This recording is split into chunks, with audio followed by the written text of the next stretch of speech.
If you want to please your boss at work, what do?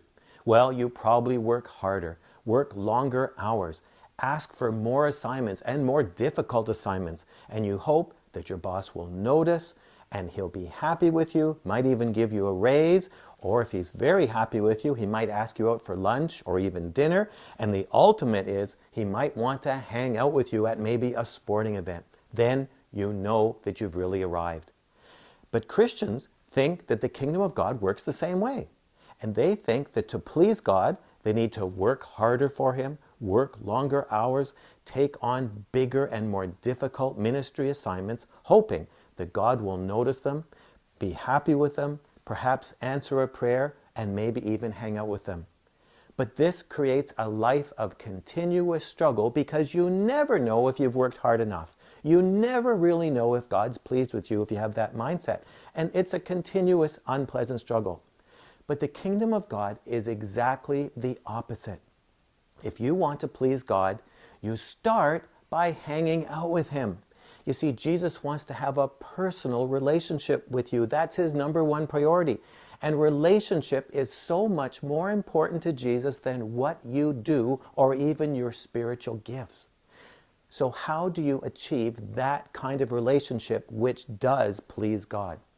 Well, first, you need to recognize that you are not God's employee. You're His son or daughter. That's not something you earn. It's not based on something you do. It's who you are. And you don't earn it. It's a gift. But that completely changes your mindset of how you work with God because you're a son or daughter, not an employee. Second, you need to spend time with God and with Jesus. And you do that by coming into the secret place. In Psalm 91 verse 1 in the King James version, it says that when you spend time in the secret place, you are dwelling with the Almighty. And so the secret place is just such a great term to refer to a time where you are alone with God. You eliminate distractions so you can talk to God, study His Word, and listen to His responses to your prayer. This is a very important part of walking with God. And you see, when you have that kind of relationship with God, you're not working for God, you're working with God.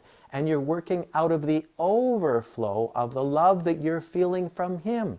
So you serve God in love out of the overflow, and you're working with your dad, not for Him. So you're not worried if you're trying to please an unhappy employer. You're working with your family. And so this will completely change your walk with God.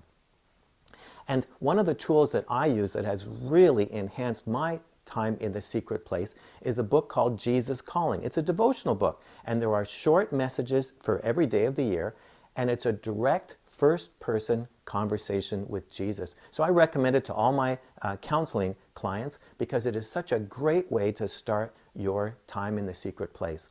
So to live a transformed life, you need to have a secret place where you meet with Jesus on a regular basis.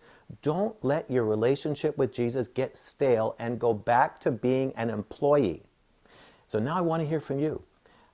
How do you find your secret place, and what do you do during your devotional time? Just leave your comments in the box below because we want to hear what works for you in your walk with God. And if this is your first visit here, you need to get my free self-assessment guide. And to do that, just subscribe to my weekly email newsletter. And you know how to do that. The subscription form is always right there. And I'll talk to you again next week. But this week, find the secret place and grow your relationship with Jesus.